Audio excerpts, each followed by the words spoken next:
Hello, everyone. Good afternoon, and welcome to Hospitality 360, your news week in review from hospitality experts. I am Ritu Rani, one of your hosts, along with Ken Patel, who's the CEO of EV Everything again for a second week in a row.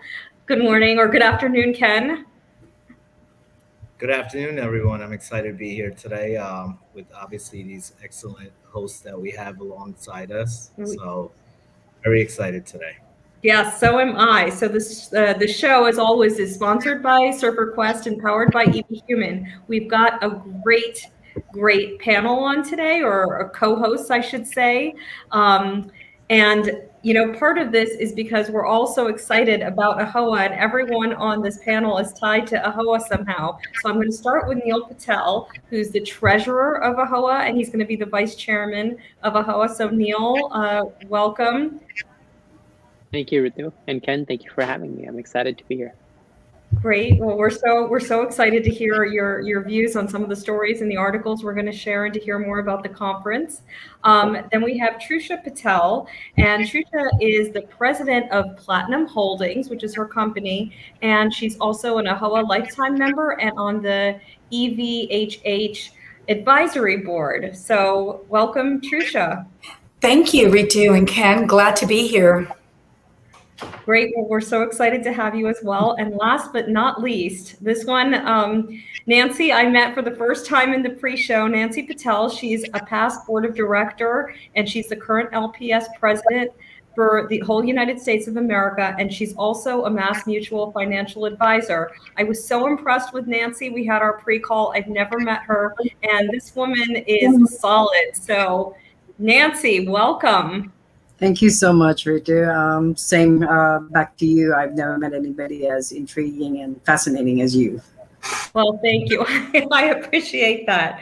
So with that, there is one of the EVHH board members who wanted to be here but couldn't. And Ken, I think you've got an intro. You're more into sports than me. So you want to tell everyone what that's all about? Yeah, good friend of mine too. I've got to know this guy now for the last probably 3 weeks. We've developed a friendship of sort as well. He's the Houston Texans quarterback, Jeff Driscoll. He was with the Denver Broncos last year, and the Texans just signed him as of May. And he's also the newest member of our EVHH board, and he wanted to kind of obviously do a message for AAHOA and our panelists and our guest hosts that are here today. So let's get to it.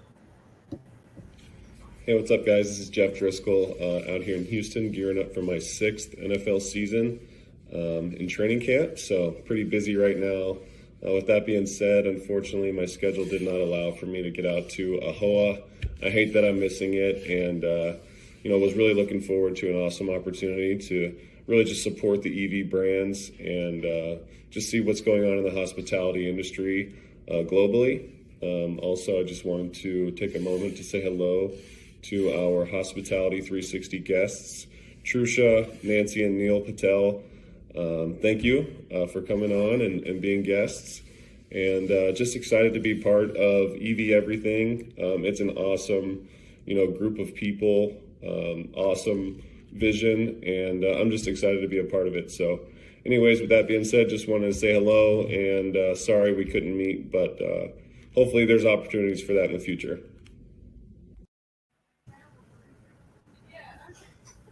Exciting. Great. Yeah. Never disappoints. I actually didn't see the video, so I was surprised he said EV Everything. Well, it's not hard, Ken. That's your title on the bottom of your screen. Yes. So yeah.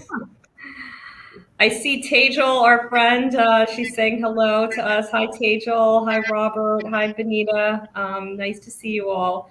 So let's get started and let's talk about some of the conferences. So we've got AAHOA coming up next week. And I would love to hear from all of you, since you've been to AAHOA before, what's on the lineup. Tell me what's going on. Neal, let's start with you. Well, just to throw it out there, we are going to have Dallas Cowboys quarterback Troy Aikman at our conference next week. and Oh, we're you very killed excited it. for that. Yes, That's on Wednesday morning. fantastic. So we're very excited, and we're expecting over 5,000 attendees at our conference in Dallas. We've taken all the precautionary measures because of COVID and everything going on. And the safety of our members and attendees is our number one priority. At the same time, we want to make sure that we provide a setting and a forum where individuals can network with one another, learn how people have adapted during the pandemic, because there's a lot of things that we're doing differently now than we were doing a year and a half or 2 years ago. I was just talking to Nancy last week, and we were talking about some of the changes that we've made in our hotels, and just sharing those ideas. But now we'll be sharing those ideas with 4,000 other people. And I mean, that's when I always say you never stop learning. And I think AAHOA will provide a forum for our members to connect with each other and also learn from industry professionals during our education sessions. And I'm actually hosting a technology pitch show where we have different new technologies that are coming into our industry, products that can be implemented in limited service hotels, and they'll be pitching their ideas to a panel of judges and to our members. So we're very excited on what that brings. And as I say, future is now, and we're excited, looking forward to seeing everyone next week. That's very forward thinking with the pitch for some of the startups. So thank you, Neal, for sharing that. Of course. Nancy, any thoughts, any ideas? What's going to happen next week? Background of a AAHOA, I don't think I've ever missed any annual convention, and every time we walk out of there, we always learn something new. We've met new people within the industry, and we've always enjoyed the vendor trade show. It's huge. It's probably one of the largest in the industry that people come to and showcase their products and services. And another thing is education. The education, like Neal says, they keep abreast with all the new topics and subject matters that are related to daily operations, to asset management, which probably Trusha can go into a little bit, but definitely it's going to be fun. And it's come for the first time, I think, to AAHOA. So he's going to be impressed. And with the latest technology, Neal, that this year AAHOA has taken a further step with technology, because it is the next future for us. Yeah, thank you so much, Nancy. And Trusha, any thoughts? I know we were talking a little bit earlier about AAHOA and different platforms and all of this, and I'll get into Alice in a second, but Sure. Just to echo what Nancy and Neal mentioned before, for me, AAHOA, been also attending for years. And this year, what I do want to do is, for the last couple of conferences, what I would do is at least have an initiative to meet 5 or 6 new people, so that way I can expand my network of personal people and business, because there's so many products and services out there. It could be overwhelming. The trade show, AAHOA does a fantastic job with the structure, the education, and the seminar, but the trade show could be very overwhelming. So to be able to have a good understanding before attending the conference is something that I do typically do, so that I can kind of hone into some of the things that I want to learn when I come back home. I can reflect on that. Great. Well, with that, I want to talk a little bit about Alice. I know none of us went to Alice, but there were 1,800 people that went to Alice, which is, I guess a lot smaller than AAHOA. And, when I was talking to Ken earlier, we were talking about the mask mandate might have sent people home. I know there's a mask mandate at AAHOA, which is extremely important. But one of the topics that one of my clients was telling me about is this whole, we don't have enough people. It's a labor issue. And that's one thing that was a big theme at the conference. I just talked to him again this afternoon. So, I don't know if any of you have heard anything else from anyone that you've talked to about the Alice conference, but the Alice conference is kind of, that's it's a big one in our industry. So does anyone want to comment on that? I comment on that one because I live it every day. The staff shortages, just trying to find staff, especially within housekeeping and front desks. It's just like nobody that is, we used to find experienced staff members. Now, even not experienced, it's even hard to get them in the door. I think labor shortage is very huge, and moving forward, that's why technology like EV Human is going to take a play, I think, because it's just hard, and the technology that EV has, I think it's going to kind of sustain some of that shortage that we're experiencing. I would like to chime in on that. For the Alice convention, I think what I would say is that it's probably one of the first, if not in-person meeting. I think Hunter was prior to that. And when you're going through a pandemic and then changes, and then now with the Delta variant, it's changing up the landscape. So people are wanting to attend, but they don't know how these conferences are going to be set up. So, with Alice, what I heard was, the mask mandate, the 6 feet distance, and then the technology app, making sure, I think they use swap card or something. And they basically, you can predetermine what meetings you want to be in, which breakout rooms, who you want to meet. So it's kind of putting networking in a different level. So I think going forward, we're going to see a lot more conferences that are going to be adapting to technology, to bridging some of that networking. Yeah, Trusha, that's such a good point. I mean, I go to so many and help plan some of the AAHOA conferences, which is the Asian Real Estate Association. We've used SwapCard, we've used all these platforms, but it is really, you've got to think about it a little bit more and plan it, but there is still networking opportunity there. Neal, have you heard anything about Alice or any of the topics that came about and stuff that people want to explore more? Yeah, so one thing I wanted to point out is we're discussing labor. And every hotelier is facing labor shortage. Yes. But one thing I wanted to point out is labor shortage did not start because of COVID. If you look back at 2019, 91% of the hotels in the nation had labor shortages. And I think that's where technology comes in. And companies such as yourself can help us, operators, with labor. Because if I can have someone, any technology can lower the amount of time our housekeepers spend in a room, I'm going to save that on my bottom line. And I may not need as many employees that I would, because right now everyone is looking for employees. And a year from now, if we're able to implement these technologies at all of the hotels, then we may not need to hire any extra labor. And I think this is where technology plays a huge role in our industry. And I'm just surprised that in the past, we haven't adapted to it. I always say this, if you look at the 1950s, 1960s, when a guest would check in your hotel, and then when they go back home, they want the same thing that the hotel had at their home. But now it's the opposite. When a guest checks in at our hotel, they want the exact same thing that they were having at home into their hotel. And that's where technology would come into play. So I feel there's a big future for technology and in our industry. And I feel the industry hasn't done enough to catch up to it. And now we are trying to adapt. But I mean, it's going to take time for hotels to adapt to technology. And talking about Alice, I was at Hunter Conference this year.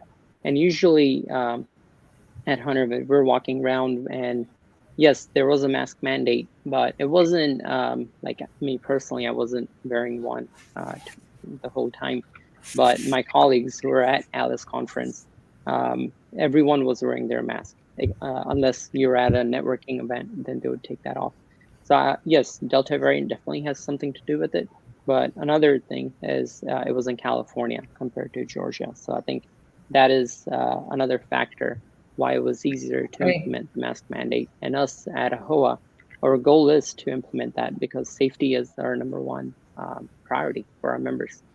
And one thing I wanted to add, something cool that we were doing is if you're vaccinated, you'll get a sticker at AAHOA conference. So that way you know that was vaccinated, just to support vaccination and show our and to let people know vaccination is not bad. That's a fun idea. Ken, you want to talk for like 30 seconds on the technology? So we've got 2 segments on tech, but well, I think everyone knows my standpoint on technology and the industry. I think I don't even need 30 seconds. okay. I was Pretty giving much, you the opportunity. I think, technology and automation, all of these things, that's why EV's been born.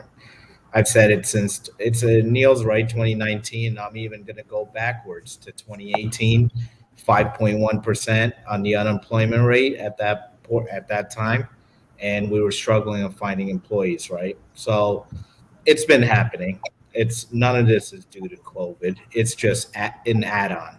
That's what I say. It's just an add-on, and now it's a wake-up call, and now we have to find a way to resolve it. So. And the only way to resolve it is technology. That's it. Thank you, Ken. So now we've got some very interesting news that Arizona has actually opened their first cannabis-friendly hotel. This is the first one in the United States. It's called the Clarendon Hotel and Spa, and it's in Phoenix. And, they've designed the hotel differently so that the rooms have more airflow so that they don't smell later. And I believe you have to get the marijuana from, one of their stores underneath. But guys, what do you think about this? Or, anyone have any ideas? I thought it was very interesting that they're dedicating a whole hotel to a marijuana-based hotel. Don't forget about the bud and breakfast that they're talking about. The bud and breakfast, that's the website that they're advertising on. They might as well have tons and tons and tons of food because they're going to eat it. It's a ploy to get the F&B up. Yeah. I think one heck of a streamlined revenue right there.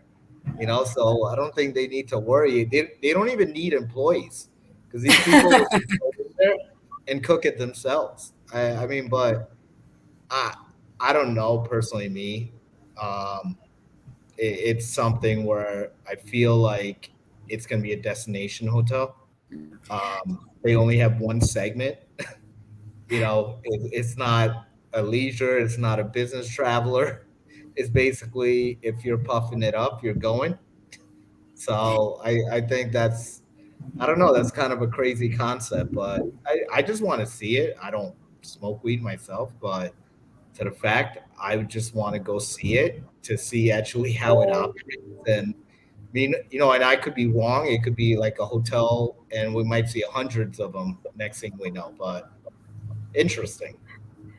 I would put it into the health and wellness division, I guess, because like when you go into destinations like, let's just take Mexico for an example, they have specific wellness resorts that are there to, help you deal with your everyday hassles. And it would be interesting in this kind of concept, but at the end of the day, it's known to reduce anxiety, depression, on a lot of stress. So it'd be nice to see who's collecting the data here and seeing what kind of results actually come out of this. And to add on to Trusha, health and wellness, I think the bed and breakfast, they've got it to where the chef will make sure that whatever the infused cuisine has just the right amount for the health and the wellness. So that's pretty interesting to me too. Yeah, it's definitely a new concept. Neal, you want to add anything, or should we? Yeah, so yes, it's definitely health and wellness. But I think I read somewhere that half their rooms are regular rooms, so I think they're catering to everyone, not just the ones. Although, just the name and the marketing that they're doing, of course, it's they're talking to the ones who do want to go. And as Ken said, they want to smoke and relax, and that's what they'll do. I definitely want to check it out. I personally never smoked, but yeah, we'll see how it goes in the future. Group trip to Phoenix. Yes. If we can get on an airplane. So that brings us to the next story. Travel Weekly was reporting that the airlines are experiencing jet fuel shortages, and a lot of this is because of labor because they don't have enough truck drivers to drive the jet fuel. So we're talking about labor in, the rooms that Nancy pointed out to get the housekeeping, labor all around with check-in, with all of these things that Ken and Trusha and Neal were talking about. But this is a big problem, guys. What do you think is going to happen here? Ken? I've said this for months and months and months. I think you heard me say this back in December, is when we reopen, the fuel isn't about the passengers. The fuel is about the cargo. The cargo, because of the supply and demand, to the fact how much we need. Right now, you see it with the restaurants. They can't get enough food. Whenever you go to a restaurant, I mean, I live here in Alpharetta, Georgia, and I truly think we got great restaurants here. And now every restaurant I go to literally says, oh, we don't have that. We don't have this. We don't have that. Mm-hmm. And it's just not only in the restaurant side, it's happening everywhere. So now they're trying to push this cargo out faster. And this is where they're running out of fuel, because it's not because of the passengers. It's due to the cargo. And it's going to keep happening till we slow down. And I've said it, we're going to have a slowdown in September that'll run into the Q1 of 2022. Once that slowdown happens, we'll be able to minimize a little bit of it. But if this travel keeps going on the way it is, it's going to also hurt it a little bit more. This obviously happened in Nevada, and we knew it was going to happen because Vegas was just going to have this pump to it that Vegas has never seen before. So, that's how I feel about, the shortage of fuel there. Yeah, all good points. Trusha, anything to add to what Ken was saying? We've got a lot to talk about. Basically, you gave us a good recap right there. So nothing to add on my end. Okay. And anyone else on the fuel, or we agree that there is serious labor shortages and we need more tech? Bottom line. I mean, personally, I wouldn't mind getting stuck in Yellowstone because my plane is running out of fuel. But all joking aside, it's definitely going to cause a disruption in the industry, and not just for F&B, even as Ken stated, even our supplies and so on that go into operating a hotel day to day. It's definitely going to impact there as well. Yep, for sure. Nancy, I want to ask you. Sorry, Ken. No, I was just going to say even more. This is the reason why we're seeing higher construction cost, right? It's because of these things like this. So there's a lot of add-ons to it. For sure, Ken. Nancy, I wanted to ask you, we were talking pre-show a little bit about the Internet of Things, and we saw this interesting article on Hotel News Resource and how the Internet of Things is going to play an even bigger role as technology becomes more integral to the operations of hospitality overall, not just a hotel. And I wanted, instead of me summarizing everything, like, what are your thoughts on the Internet of Things and how it's going to really, what types of technology are going to change the way we see the hospitality industry as it is? Well, I think that it'll make it easier as a centralized with everything being centralized with technology. I just feel like like EV Human, they have a lot of centralized technology ideas from check-in to check-out to making sure, even like reading about it in there, they said, they can scan something too, they can even detect if the virus is there. So with consumers now being more health conscious, I think the technology side is going to take a big play. I mean, imagine if you could tell if an area is contaminated, Yes. And that was interesting to me. Yeah, very, very interesting. And very good points. Trusha, you want to talk a little bit? Sure. Yeah. I think it makes an effort in two areas. First of all, connected devices. I think Neal spoke about that previously. having that feeling when you're at home and you're just saying, Alexa, do this, Google, do this, and then going into the hotel, pretty much emulating that feel, that experience, so that that customer journey is pretty much similar. When you do that, you're able to kind of work through a lot of data points on what's working, what's targeted, especially your marketing and just your customer service areas that you would like to focus on. Yeah, that's such a good point. It's just to have everything integrated and to feel like you're at home and everything's working together. Neal, do you want to add anything? I know you had brought that up, but yeah, absolutely. So going back to that point, 5 or 10 years from now, I want my hotel room to look like my bedroom with LiDAR coming up on phones. All I have to do is scan that, and the hotel rooms should have screens, and it will mimic my entire room. It'll have pictures of my family, and I will feel at home. Going back to, people want the hotel rooms to be the same or similar to what they're familiar with. And I think that's the future. And IoT will make a huge difference, because I feel like it's not being implemented the way it's supposed to be. I think 5-10 years from now, I mean, there's no saying on where this will lead, because there's a huge future for IoTs in hotel space. yeah, for sure. Ken, talk to me about your software and how you're gonna make Neal feel at home, even though he wants to go to Arizona and Yosemite.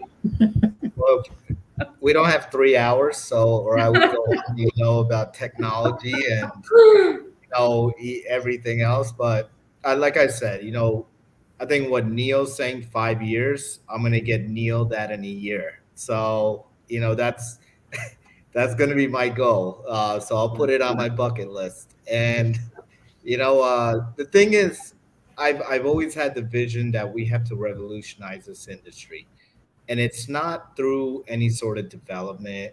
It's not to say I'm better than somebody else or I want to be number one. It has to do with, how are we going to save people's jobs? How are we going to make their jobs easier? And how are the owners going to make money that they're satisfied with, right? A bottom line, a good GOP. So with technology such as EV Human, and we're the only technology in the world that has a guarantee of 42% GOP and under 20% labor. That's because of our data scientists that we had brought on from Harvard. But to the fact, you need technology like this in the space, right? As we talk about everything else we're doing with technology, because automation, there was a report that said 86%, I think it was from the University of Houston, 86% or 86% of the survey said, hoteliers said that 25% of the hotels in 3 years will be automated, right? And we're way ahead of that. Right now, that's what we want to do. I mean, EV Human has officially been launched. We've had a lot of exposure, and we feel how we're going to do this is we're going to keep adding on. We just found out today there's a new add-on. It's exclusive right now. This is an exclusive. So it's a new add-on where it's going to take about 2 months, but the add-on is going to create virtual meeting rooms between guests. So if the same guest with 5 different rooms, they're going to be able to have a conference room from the hotel and do a virtual meeting and then a video chat between employees to employees. So it's this sort of technology now that drives revenue as well. So if the hotel only has 2 meeting rooms, we can put 7 meeting rooms in there. So it's almost in a way, now, do the banquet guys need to clean often? No, they don't.